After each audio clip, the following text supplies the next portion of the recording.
चित्रपट की तरह कि जैसे चित्रपट में अलग अलग काल की बातें झलकती हैं, ऐसे केवली भगवान के ज्ञान में भूत और भविष्य की पर्यायें भी क्यों नहीं झलक सकती, है ना। तो ये हमने पिछली कक्षा में पढ़ा। आज जो हमें पढ़ना है तो इसका भी हम देखते, थोड़ा सा हमने पढ़ भी लिया था गाथा 3839 थोड़ी हमने पढ़ी थी। एक बार इसे हम फिर से शुरू से ही पढ़ते हैं, है ना। प्रश्न क्रमांक खोल ले 56, ठीक है। इस पे गाथा और पद्यानुवाद है, ये एक बार हम पढ़ेंगे। जेनेव ही संजाया जे खलुणट्ठा भवीय पज्जाया ते मूर्तिय सबूता पज्जायाणान पचक्खा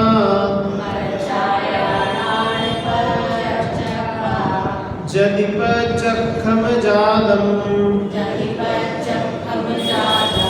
पज्जायं फलेदं चणाणस्य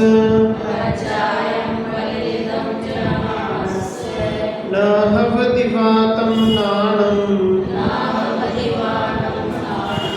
दिव्यं तिहिके परुवेन्ति पर्याय जो अनुत्पन्न है या नश्ट जो हो गई, असद्भावी वे सभी पर्याय ज्ञान प्रत्यक्ष पर्याय जो अनुत्पन्न है या हो गई है नष्ट जो, फिर ज्ञान की क्या दिव्यता यदि ज्ञात होगी नहीं। ये हमने इतना तो पढ़ लिया था गाथा और जो पद्यानुवाद है, और टीका भी हमने काफी पढ़ ली थी। इसमें क्या विषय आया है? हाँ, वे भी वर्तमान की तरह ही ज्ञान में झलकती है। क्या ज्ञान में झलकती है? कि भूत और भविष्य की पर्यायें, भूत और भविष्य की पर्यायें ज्ञान में हर समय वर्तमान पर्यायों की तरह ही झलकती है। और दूसरी बात क्या थी? कि अगर उस ज्ञान में हम यही मना कर दें कि भूत और भविष्य की पर्याय झलकती नहीं है, तो ऐसा क्या खास है फिर उस ज्ञान, ऐसा क्या कमाल रहा उस ज्ञान में, है ना। अब उस ज्ञान को हम इतना महान बताते हैं, अकेला उसी को हम सच्चा ज्ञान बताते हैं और बोले कि भैया वो तो भूत भविष्य ही नहीं जान सकता, तो फिर उसकी कैसी दिव्यता, उसका कैसा कमाल, है ना। तो इसलिए इतनी सी बात कही है कि दिव्यता तभी कहलाएगी जब उसमें कुछ खास होगा, कि इन सबको प्रत्यक्ष जाने, है ना। चलो देखो एक बार इस पे हिंदी अर्थ और टीका पुनः पढ़ते हैं। जो पर्याय अभी उत्पन्न नहीं हुई या उत्पन्न होकर नष्ट हो गई है, वे सभी अविद्यमान पर्याय ज्ञान में तो प्रत्यक्ष ही। क्या बोला? क्या बोला? कि जो पर्याय होकर चली गई, नष्ट हो गई, या जो अभी आई नहीं है, वे सभी अविद्यमान पर्याय मतलब कि वे अब इस समय में नहीं है, कि वे पर्याय इस समय में अभी नहीं है। हाँ, तो वे ज्ञान में प्रत्यक्ष दिखती है ना, दिखती है, विद्यमान ही है। यदि अनुत्पन्न तथा नष्ट पर्याय ज्ञान में प्रत्यक्ष ना हो तो उस ज्ञान को दिव्य कौन कहेगा?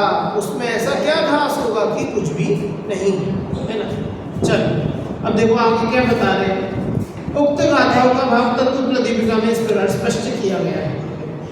जो पर्याय अभी तक उत्पन्न नहीं हुई और जो उत्पन्न होकर नष्ट हो गई, वे पर्याय अविद्यमान होने पर भी ज्ञान के प्रति नियत होने से ज्ञान में प्रत्यक्ष वर्तती हुई पाषाण स्तंभ में उत्कीर्ण भूत और भावी तीर्थंकरों की भांति अपने स्वरूप को ज्ञान में अर्पित करती हुई विद्यमान है। ये भी हमने पढ़ लिया था। ख्याल है क्या पढ़ा था, क्या बताया था? क्या बताया था मैंने इनसे? जो पर्याय नष्ट हो गई हैं और जो उत्पन्न भी नहीं हुई हैं, हाँ। वे पर्याय अविद्यमान होने पर भी ज्ञान में नियति के मतलब आपने बताया था प्रत्यक्ष। नियत का मतलब प्रत्यक्ष तो नहीं, नियत मतलब उसके प्रति बिल्कुल आरूढ़ होना, उसके प्रति मतलब लगे रहना नियमित रूप से। क्या सजग रहना, सजग तो चलो ठीक है, सजग भी हम कह सकते हैं। बाकी नियत का मतलब है कि अगर वे पर्याय जो भी है वो नियम रूप से उस ज्ञान में झलकेगी ही झलकेगी, बिल्कुल फिक्स बात है। नियत होना मतलब लॉयल होना, है ना, बिल्कुल उसके प्रति लॉयल्टी रहना, उसके उसमें ही होना, उसे कहते हैं नियत। ठीक है, तो नियत होने से ज्ञान में प्रत्यक्ष वर्तती हुई। फिर यहाँ पर एक उदाहरण दिया था कि पाषाण स्तंभ में उत्कीर्ण भूत और भविष्य के तीर्थंकर, कि जैसे अपन जाते 30-24 है ना, 30 क्या छोड़ो 3-24 पकड़ो, 3-24 जैसे होते हैं, उसमें भूतकाल के तीर्थंकर होते भी हैं, वर्तमान के तो है ही है, और भविष्य काल के तीर्थंकरों के भी नाम है, उनके चिन्ह है, उनका सब चर्चा है ना। तो इसका मतलब क्या है कि जब हमें पता है कि भैया ये 3 काल के तीर्थंकर यहाँ पर हमें दिख रहे हैं, कि चलो भूत वालों और वर्तमान वालों को तो हम कह देंगे कि मोक्ष में है, उनकी हम पूजा करते हैं। अब भविष्य वाले जो तीर्थंकर होंगे, हम उनमें किनकी पूजा कर रहे हैं? नहीं, जो भविष्य में होंगे वे अभी कहाँ पर है? नरक, कोई नरक में है, कोई बाई चांस स्वर्ग में है, कोई निगोद में हो, कोई कहीं हो, कौन जान भैया। अगला चतुर्थ काल इतना बड़ा है, वो तब जो जीव जो भी होंगे वो अभी इस समय निगोद में हो, हमें क्या पता वो किस गति में, कोई नहीं जानता, लेकिन हम पूजा भी से कर। सोचो हम निगोदिया जीव की भी पूजा कर रहे, नार की जीव की भी पूजा कर रहे। इसका क्या मतलब है कि वो नरक में है इसलिए उनकी पूजा हो रही है? कि भैया आगे तीर्थंकर हो जाएंगे, हम उनकी उस भावी पर्याय को नमस्कार कर रहे हैं। हाँ, अभी कहाँ है, कौन सी है? नरक में। श्रेणिक राजा श्रेणिक का जो जीव है अभी नरक में है ना, प्रथम नरक में। तो आगे फिर भैया उनकी पूजा करेंगे नहीं करेंगे?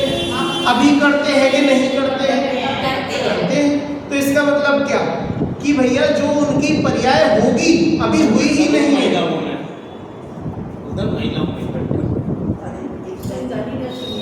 तो सुनो आप थोड़ा यहाँ आ जाओ ना, यहाँ बैठ जाएंगे,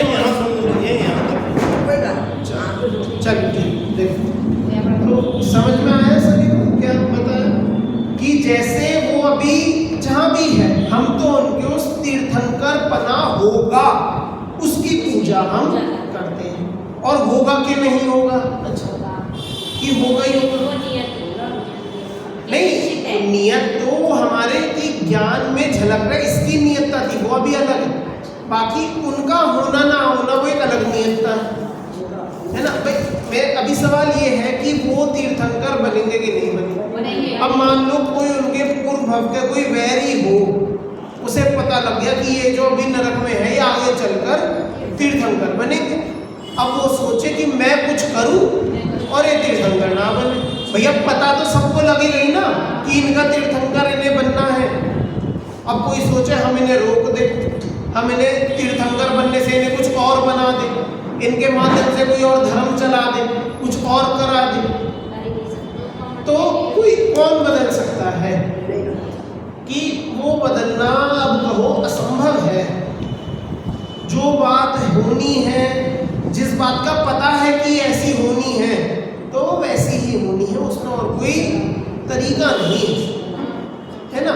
इसका नाम है, देखो ये जो उदाहरण है ना पूरा, पाषाण स्तंभ में उत्कीर्ण भूत और भावी तीर्थंकर देवों की भांति अपने स्वरूप को ज्ञान में अर्पित करती हुई विद्यमान है। कि वो जो पर्याय है वो उस ज्ञान में निरंतर झलक रही है, जो भूत की और भविष्य की जो पर्याय हैं उनका स्वभाव है ज्ञान में दिखना। पर्यायों का क्या स्वभाव है? ज्ञान में दिखना। और जो ज्ञान है उसका क्या स्वभाव है? कि उन पर्यायों को अपने में झलकाना, उन पर्यायों को जानना, ये ज्ञान का स्वभाव। तो दोनों का ये अपना अपना स्वभाव है, दोनों एक दूसरे पर आश्रित नहीं, दोनों एक दूसरे पर आश्रित तो नहीं है और ना ही एक की वजह से दूसरा होता है, ऐसा भी नहीं। दोनों का अपना अपना स्वतंत्र स्वभाव है कि ज्ञान का उनको जानना ये उसका अपना सहज स्वभाव और उन पर्यायों का ज्ञान में जानने में आना ये उन पर्यायों का अपना सहज स्वभाव है। दोनों का आपस में हम संबंध जो कहे तो संबंध मात्र निमित्त नैमित्तिक ही कहें। कौन सा? कौन सा? निमित्त नैमित्तिक। क्यों? क्योंकि जो फिर एक बार किसी तरह का हो जाएगा निमित्त की उस समय उसको वैसी व्यवस्था होगी और उस समय वो जो पर्याय चेंज होगी उसका निमित्त होगा वो निमित्त। नहीं, ये तो मतलब उसे हम संयोग सिद्ध संबंध क्यों नहीं कह सकते, या और किसी तरह का हम संबंध क्यों नहीं कह सकते कि ज्ञान जानता है ये जानने में आता है और कोई संबंध क्यों नहीं? निमित्त नैमित्तिक क्यों? क्यों निमित्त नैमित्तिक से हो जाएगा कि ये तो दूर दूर है, इनका कुछ कनेक्शन ही नहीं बैठा, तो फिर कैसे बैठेगा निमित्त नैमित्तिक? ये हमने पढ़ा है अच्छा पीछे, अब कितना पीछे, कुछ 8-10 गाथा पीछे के अंदर में ही कहीं आया है, इसलिए मैं बताता हूँ कि हमने पढ़ा है। अब कितनी पीछे ये तो मुझे भी एग्जैक्ट तो ख्याल नहीं, याद आ रहा है कि देखो निमित्त नैमित्तिक संबंध का इतना सा आशय था। अब देखो मैं उदाहरण बोलूंगा ना आपको तो याद है कि शीशा है, शीशा है और वो वस्तु जैसे जिनवाणी है वो उसके आगे रखी है, तो जिनवाणी उसमें दिखी और हमने उस शीशे में उस जिनवाणी को देखा। भाई शीशा है, उसमें आगे जिनवाणी है और हम उधर खड़े हैं बगल में, तो हमें वो जिनवाणी उस शीशे के अंदर दिख रही है। अब पहला सवाल, क्या वो जिनवाणी उस शीशे में आ गई? नहीं, बन गया वो तो जिनवाणी कहाँ है फिर? अभी तो सामने रखी है भाई, शीशे में घुस थोड़ी गई, सामने रखी अपनी जगह।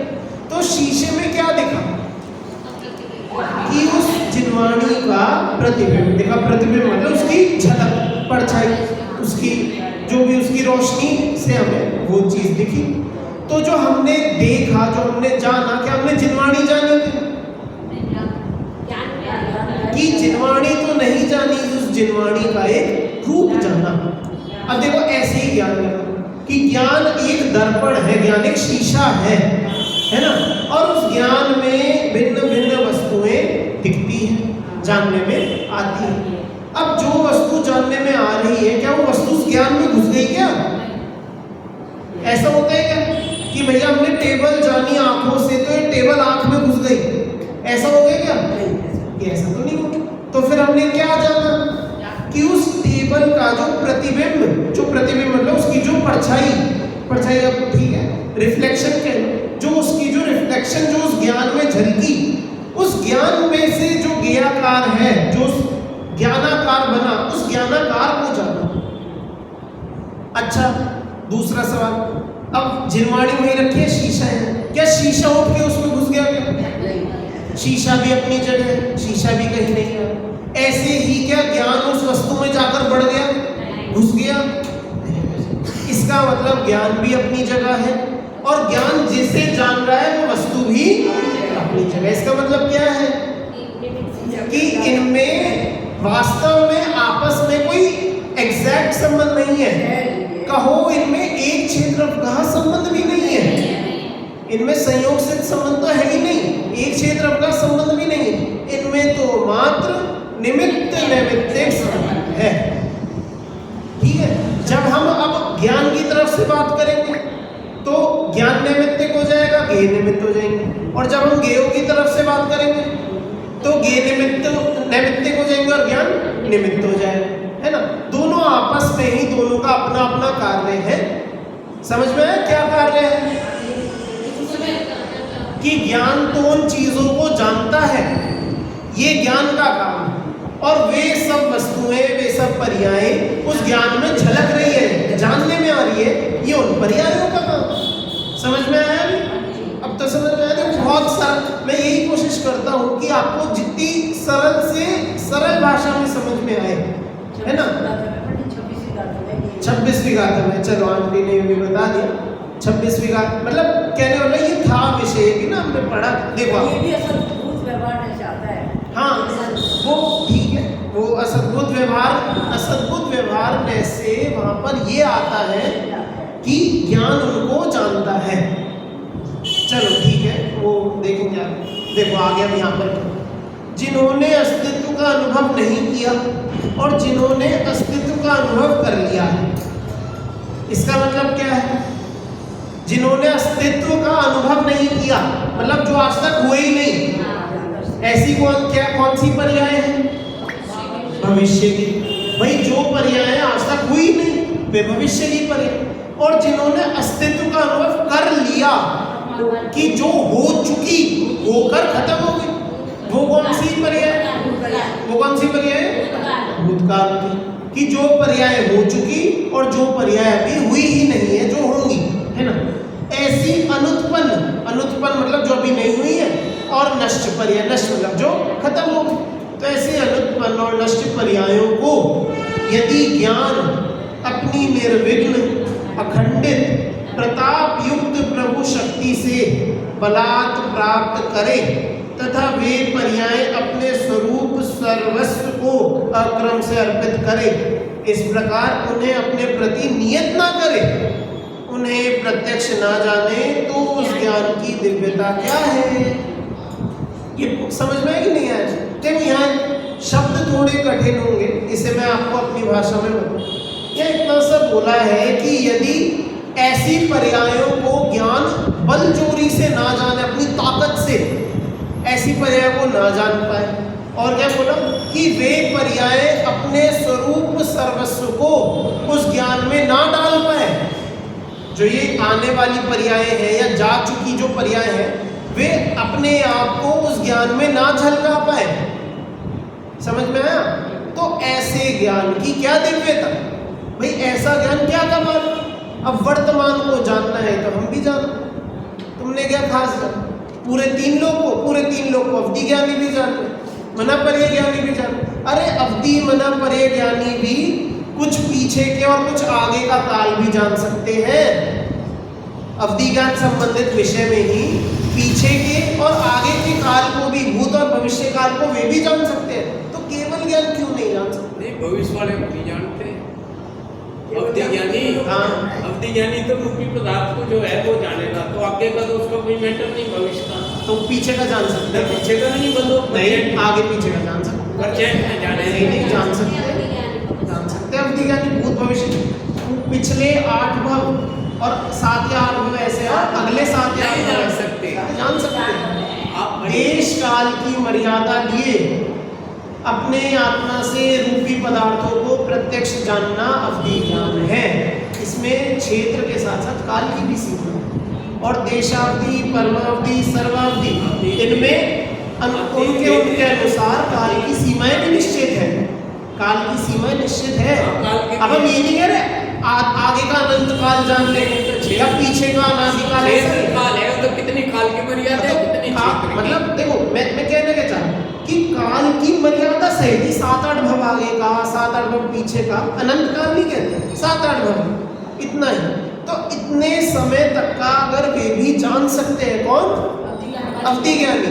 तो भैया केवल ज्ञानी के भूत भविष्य जानने में क्या दिक्कत है? तीन लोग तो जान ही रहे, अवधि ज्ञानी भी जान रहे दादी।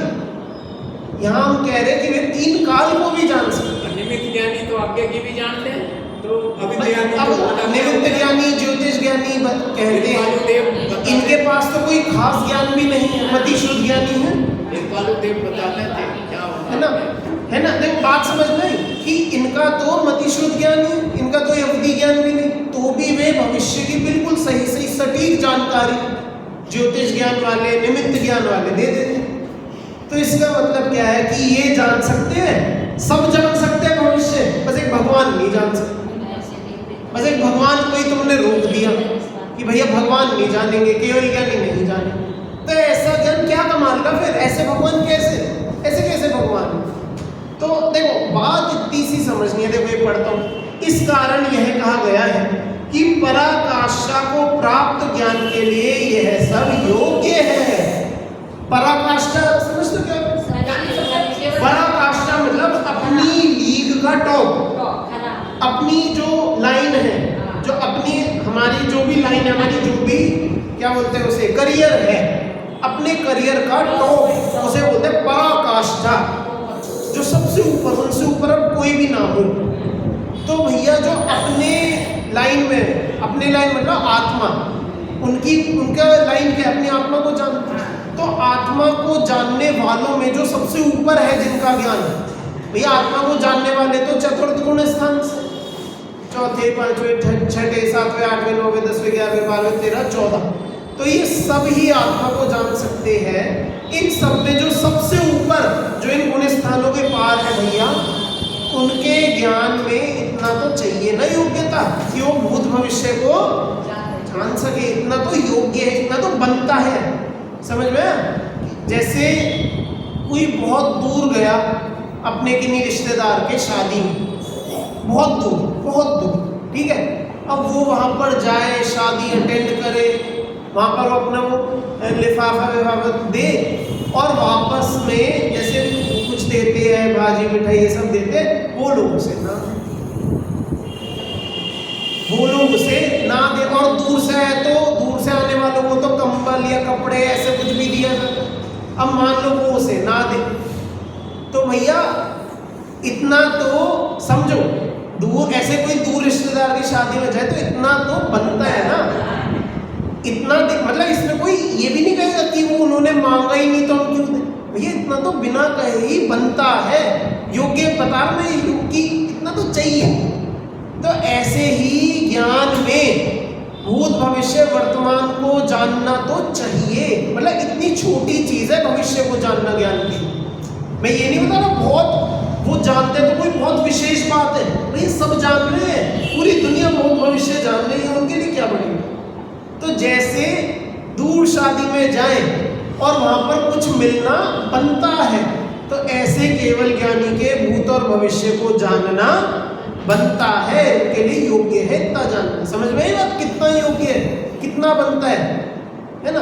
तो इसे बोला कि इतना कि उस पराकाष्ठा को प्राप्त ज्ञान के लिए यह सब योग्य है। समझ में आया?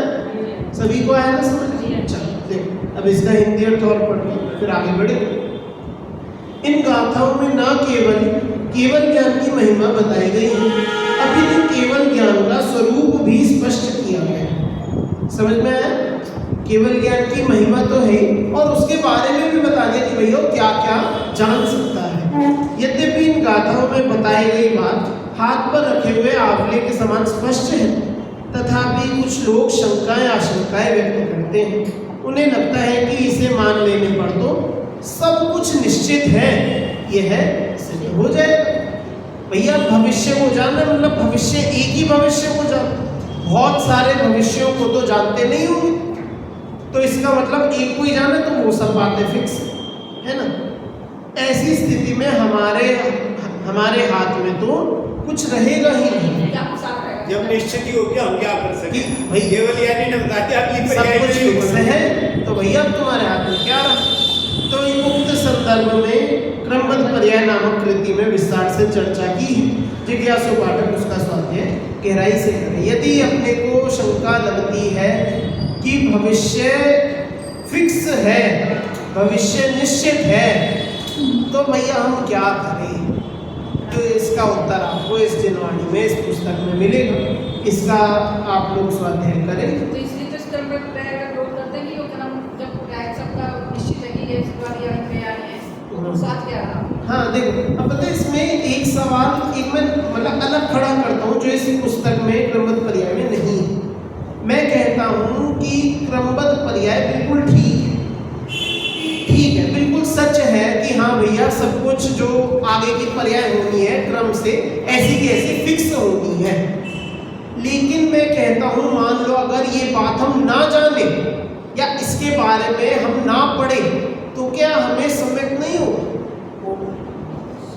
तो क्या हमारा कल्याण नहीं होगा अगर इस बात को ना जाने।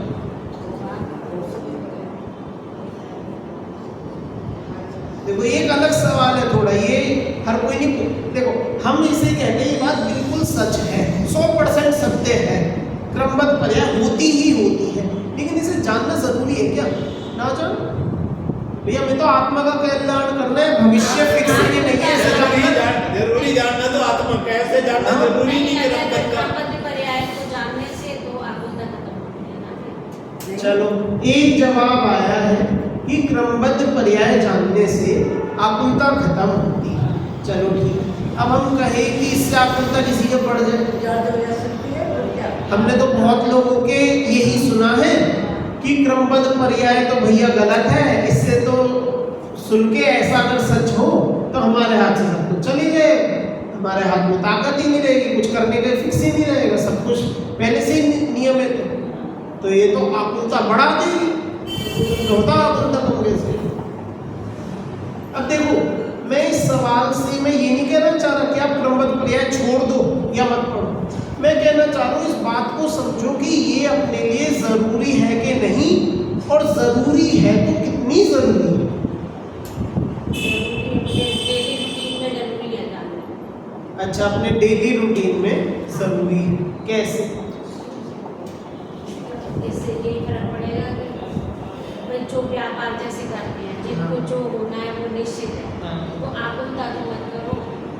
चलो ठीक है, तो आप फिर जैसे घर में भी अगर कुछ कर रहे हैं, हाँ, तो अब जैसे जल्दी कर रहे हैं और होता कुछ नहीं है, होगा जब भी जो निश्चित है, हाँ। तो उसके लिए भी आकुलता नहीं होगी। चलो फिर अगर तो ये कह रहे हैं जानना जरूरी है ही नहीं क्रमबद्ध, और जानना भी नहीं चाहिए। अंकल जी ने कहा, अंकल जी का एक अपना जवाब आया कि इसे जानकर कुछ भी फायदा नहीं और इसे जानना ही नहीं चाहिए।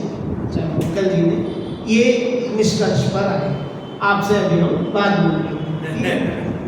चलो, हाँ, उसका ज्ञान होता है, बहुत बढ़िया। अंकल जी ने क्या क्या बताया, क्या बोला अभी अंकल जी ने? ध्यान, जो हमारे में हे उपादेय बुद्धि पड़ी है उसका सही ज्ञान होता है, बिल्कुल सही। वही मैं बोलना चाह रही हूँ।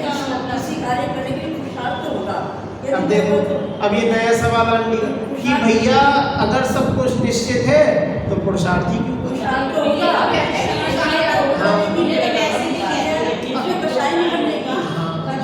अब देखो, पुरुषार्थ होगा, पुरुषार्थ भी यदि अपने आप होगा तो उसमें होगा क्या होगा, वो तो हो ही जाएगा, फिर से पुरुषार्थ नाम क्यों देते?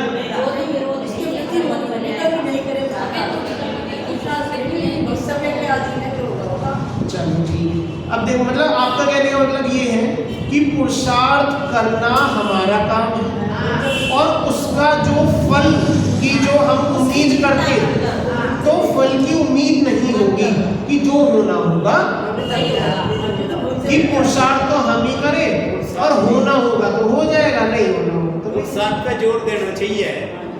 पुरुषार्थ, अंकल जी का कहना है कि वो राजा विक्रमादित्य था ना, उसकी माँ बोलती तेरी तो इसमें रेखा है, तो राजा बनने का मैं बात नहीं कर रहे हैं, वो चप्पू लेकर सारी काट दी, कर लगा पुरुषार्थ तो मेरे हाथ नहीं है। हाँ, तो इसका मतलब क्या है? मुझे तो पुरुषार्थ पे भरोसा है, रेखा वेखा क्या करेंगी। ठीक है, चलो अब देखो, बात इतनी सीखे हो। बहुत बड़ी कर्तव्य बुद्धि रखती है हाँ। कि जो हम करेंगे वो नहीं लगेगी, क्योंकि तेरे करने से कुछ नहीं होगा, जो होगा होगा। अब पुरुषार्थ ना करोगी, हमें तो रोटी ऐसे मिल जाएगी, तो क्या खाना बनाए बिना कैसे रोटी बन जाएगी? और क्या? तो पुरुषार्थ तो करना ही भाई पड़ेगा। देखो, ये भी बात सही है। अब अपने आप होने हाथ पे धर के बैठ आप जाओ, क्या करे, बैठे रहो। अपना घर की रोटी पानी छोड़ दो, अपना काम धंधा छोड़ दो, नौकरी आदि सब छोड़ दो, होना होगा हो जाएगा। तो वो भी दे दिया जवाब पंडित टोटल मंदिर कि जैसे मैंने थे ना भगवान, ऐसे बन के बैठ जाता। देखो बहुत सही है भी जवाब कि भैया फिर छोड़ना है तो पूरा छोड़ो, अगर हाथ पे हाथ धर के बैठना है तो फिर सब कुछ छोड़ो। ऐसा नहीं कि अरे मंदिर जाके क्या होगा, वो तो छोड़ दिया जी, और घर जाके अपने विषय का नहीं, दुकान पे तो जाओगे, दुकान पे जाना जरूरी है कि उसे छोड़ के वो कर लिए अपने सहूलियत, जिसमें मजा आता है, आनंद आता है, उन कार्यों को तो करते रहे, वहां तो सोचा नहीं। और जो अच्छे काम करने में अधिक्रमबद्ध पर्याय है, जो होना होगा। अब यही बात आप इस मंदिर के लिए सोचो, जैसे जब मंदिर बनना था, आप इसे होनहार छोड़ भैया, जब बनेगा बन जाएगा। अब आप लोगों ने बनाया है, आप लोग जानते हो आपने कितनी मेहनत करी, मैं तो क्या ही बताऊं, प्रसाद तो करना ही पड़ेगा। है ना। तो देखो बात अंत में इतनी सी है, क्रमबद्ध पर्याय बिल्कुल सही है, ये बात अपनी जगह है ना। अब उस पर हमें विश्वास कितना करना कि नहीं, ये सब आपकी अपनी अपनी बुद्धिमत्ता है। इसमें कोई एक फिक्स नियम नहीं है कि आप इतना विश्वास करो, ये आपको अपने अपने स्तर पर आपको इसे उतारना पड़ेगा, समझना पड़ेगा कि भैया क्रमबद्ध पर्याय मेरे लिए इतनी जरूरी है। जैसे जैसे वृद्धि बढ़े वैसे वैसे भी बहुत वैसे सारा बड़ा अनादि जन्म से हाँ अपनी अपनी वो लेते हैं, परिणमित होती है, हाँ। उसमें वो सारी तो है क्या कोई किसी को परिणमित नहीं काफी करता। मर्यादा है, तो कोई किसी को परिणमित कराते हाँ, वो दूसरे अध्याय वाला कह रहा हूँ। हाँ उसमें भी है, मतलब देखो उसमें क्या, वो तो पूरी ही जिनवाणी में हर जगह ही इसका किसी ना किसी रूप में वर्णन है। तो देखो अब अंत में मतलब हमने पढ़ना क्या था अपने को, देखो ये मैं एक बार इसके पुराने वाले का जो उपसंहार है वो पढ़ता हूँ। विगत गाथाओं में यह समझाया गया है कि अतीन्द्रिय प्रत्यक्ष ज्ञान से सभी द्रव्यों की तीन काल संबंधी सभी पर्याय एक साथ एक समय में जान ली जाती है। अब इन 40 व 41वीं गाथा में इंद्रिय ज्ञान और अतीन्द्रिय ज्ञान की तुलना करते हुए यह बता रहे हैं कि इंद्रिय ज्ञान के लिए सभी पदार्थों की त्रिकालवर्ती सभी पर्यायों को जानना शक्य नहीं है, क्योंकि इंद्रिय ज्ञान परोक्ष ज्ञान है, जबकि अतीन्द्रिय ज्ञान प्रत्यक्ष ज्ञान होने से मूर्त अमूर्त सप्रदेशी अप्रदेशी सभी द्रव्यों की अजात और प्रलय को प्राप्त सभी पर्यायों को एक समय में एक साथ जान लेता है। मतलब जो आगे गाथा है इसमें किस किस की चर्चा है, इंद्रिय ज्ञान वर्सेस अतीन्द्रिय ज्ञान कि इंद्रिय ज्ञान क्या क्या जान सकता है कि भैया बहुत लिमिटेड, बहुत थोड़ा अपने क्षेत्र काल में, काल भी कैसे क्षेत्र में काल एक ही है इंद्रियों के लिए, बस जो वर्तमान काल उतना है, और उसमें भी जिनको जानेगा उनके संबंध से जानेगा। जिन भी पदार्थों को जानना है ना इंद्रियों को, संबंध जब तक नहीं होगा तब तक जान नहीं सकता, और बहुत स्थूल को जानेगा, लिमिटेड जानेगा, थोड़ा जानेगा, और तीन काल की बातें को नहीं जानेगा इंद्रिय ज्ञान वाला। और अतीन्द्रिय ज्ञान वाला तीन काल, और उसमें भी देखो क्या क्या मूर्त अमूर्त सप्रदेशी अप्रदेशी सबको एक साथ जान लेगा। क्यों? अब देखो कारण दिए, वो जानता है और वो नहीं जानता, ये बात तो ठीक है। क्यों नहीं जानता? क्योंकि इंद्रिय ज्ञान परोक्ष ज्ञान है और अतीन्द्रिय ज्ञान कैसा है कि इंद्रिय ज्ञान, अतीन्द्रिय ज्ञान प्रत्यक्ष ज्ञान है। तो इसलिए वे इतना ही जान सकता है, इंद्रिय ज्ञान उतना ही जान सकते हैं इंद्रिय लायक, और अतीन्द्रिय ज्ञान कितना ही जान सकते। समझ में आया सभी को? इसकी चर्चा आगे इन गाथाओं में आएगी। ये गाथा और पद्यानुवाद एक बार हम पढ़ते हैं, उसके बाद विराम। अर्थम अक्षणिवदिदम् इहा पुव्वेञ्जे विजानन्ति तेसिं परोक्षभूतम् नादुमसक्कं तिपन्नक्तम् अपदेशं सपदेशं मुत्तममुत्तं च पज्जयमजादं पलयं गदं च जानाति तं नाणमदित्यं भणिनं जो इंद्रिय गोचर अर्थ को आदिपूर्वक जानते, विपरोक्ष पदार्थ को जब जाने नहीं जिन वह कहे सप्रदेशी अप्रदेशी मूर्त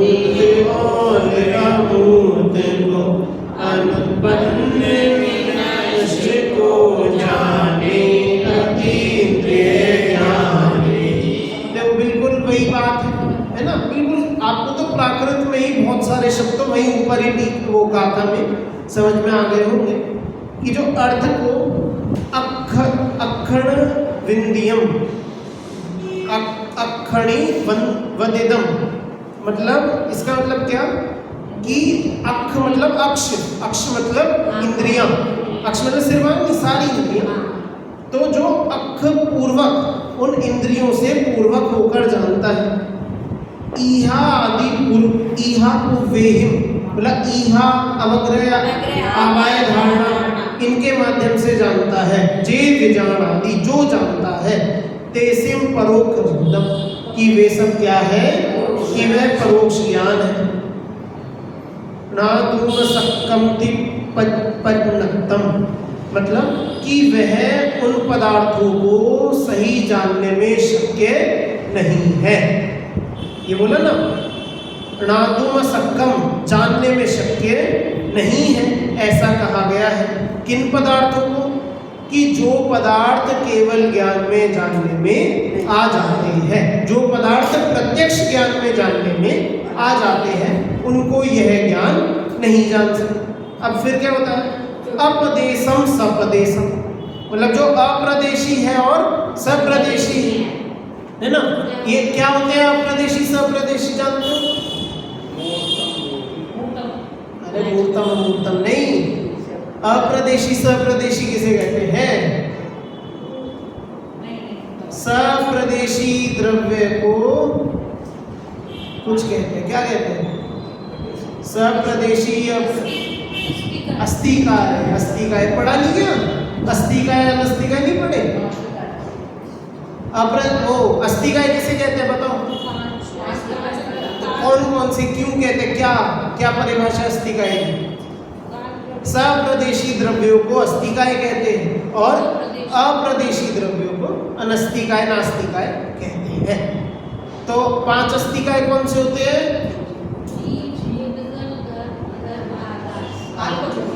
जीव उद्गल धर्म धर्म आकाश, ये 5 क्या हो गए? जो सप्रदेशी। और अप्रदेशी कौन सा हो गया? काल। देखो सप्रदेशी अप्रदेशी कह गए मतलब सारे 6 के 6 द्रव्यों को। और मुक्तम अमुक्तम मतलब मूर्तिक और अमूर्तिक की पुद्गल मूर्तिक होते हैं और बाकी 5 अमूर्तिक होते हैं। च पज्जयम जादम कि इनकी सारी पर्यायों को मतलब इन सबको और सारी पर्यायों को प्रलयम गदम च जानाति कि जो पर्याय होंगी जो अजात मतलब जो नहीं हुई है, और प्रलय गदम मतलब जो नष्ट हो चुकी है, तो जो आई नहीं उनको भी और जो जा चुकी है उनको भी, इन सबको जानता है। तमनाणम इंदियम भणितम अदिंदियम नाणम अदिंदियम भणितम कि उनको उसको अतीन्द्रिय ज्ञान समझ में आया? इसका अर्थ पढ़ो। जो इंद्रिय गोचर पदार्थों को ईहा आदि पूर्वक जानते हैं, उनके लिए परोक्षभूत पदार्थ का जानना अशक्य है, ऐसा सर्वज्ञ देव ने कहा। जो ज्ञान अप्रदेश को सप्रदेश को, मूर्त को अमूर्त को, अनुत्पन्न को और नष्ट पर्यायों को जानता है, वह ज्ञान अतीन्द्रिय कहा जाता है। इससे इस गाथा से बिल्कुल क्लियर ही बोल दिया कि भैया मात्र इंद्रिय ज्ञान ही सब प्रकार के द्रव्यों को और उनकी सारी की सारी पर्यायों को क्या कर सकते हैं? जानता है। और कैसे जान सकता है? कि प्रत्यक्ष जान सकता है, शर्त लेके नहीं जानता, अनुमान से नहीं जानता, है ना, बिल्कुल प्रत्यक्ष स्पष्ट सम्यक हाथ पर रखे आंवले की तरह, यदम लक वदम हाथ पर रखे आंवले की तरह उसको देख सकता है, जान सकता है। और इंद्रिय ज्ञान, इंद्रिय ज्ञान परोक्ष पदार्थ को नहीं जान सकता, है ना। परोक्ष, देखो अब यहाँ पर एक बात है कि इंद्रिय ज्ञान को खुद में भी परोक्ष ज्ञान कहते हैं और यहाँ कह रहे हैं कि परोक्ष पदार्थों को जान ही नहीं सकता। तो हाँ देखो इसका मतलब ये कि जो वस्तुएं प्रत्यक्ष है इंद्रिय ज्ञान उनको भी परोक्ष जानेगा और जो वस्तुएं परोक्ष है उन वस्तुओं को तो जान नहीं सकता। इंद्रिय ज्ञान कैसा कि प्रत्यक्ष चीज को भी परोक्ष जानेगा, मतलब उन्हें सामने है तो भी उन्हें अपने अन्य पदार्थ, अन्य इंद्रियों से, इंद्रियों की सहायता से जानेगा। और जो वस्तुएं ही परोक्ष है, दूर है, उनको जान नहीं सकते। तो यहाँ पर ऐसे इंद्रिय ज्ञान की पराधीनता है ना, और उनकी निर्बलता यहाँ पर ये वैसे तो इंद्रिय ज्ञान ज्ञान ही नहीं है। नहीं, ज्ञान तो है भैया, इंद्रिय ज्ञान तो ज्ञान है ही, समझो ना। अनंत जीव जो इस संसार में है, उनके कौन सा ज्ञान है? नहीं वो नहीं बोला है, ज्ञान नहीं कह रहे हैं आप, ज्ञान ज्ञान इंद्रिय ज्ञान को ज्ञान नहीं कहा। नहीं, वैसे तो वो नहीं है, वो तो बात सही। पर अगर हम बोले कि वो ज्ञान होता है कि नहीं, तो भैया वही ज्ञान होता है। कारण कि अगर ये ज्ञान भी ना हो तो जीव जानेगा भाई, इंद्रिय ज्ञान है नहीं, इंद्रिय को आपने ज्ञान ही नहीं माना, इंद्रिय ज्ञान को, तो फिर क्या बचा? जीरो। क्या जीव ज्ञान शून्य हो सकता है? नहीं जड़ हो जाए। जड़ नहीं। तो फिर वो जड़ नहीं होगा तो फिर क्या करेगा? कि इंद्रियों के माध्यम से ही, इंद्रियों के माध्यम से ही जाने। तो इसलिए ठीक है, वो आपकी बात की जो सच्चा ज्ञान है, इंद्रिय ज्ञान को हम उस अपेक्षा से ज्ञान ही नहीं कह सकते, लेकिन जो अपने संसार में जो भी ज्ञान होता है यही होता है। और हमें अपना जो कल्याण है वो भी इन्हीं इंद्रिय ज्ञान, मतलब मति शुद्ध ज्ञान के माध्यम से ही करना है। वरना अगर हम इनका ही आश्रय नहीं लेंगे तो क्या बचा? नहीं है ना। तो इसलिए इंद्रिय ज्ञान कैसा है कि परोक्ष है, और अतीन्द्रिय ज्ञान कैसा है? इसकी अब आगे जो है विस्तार से खूब चर्चा है, तो इसका हम आगे ही देखेंगे। अभी के लिए विराम।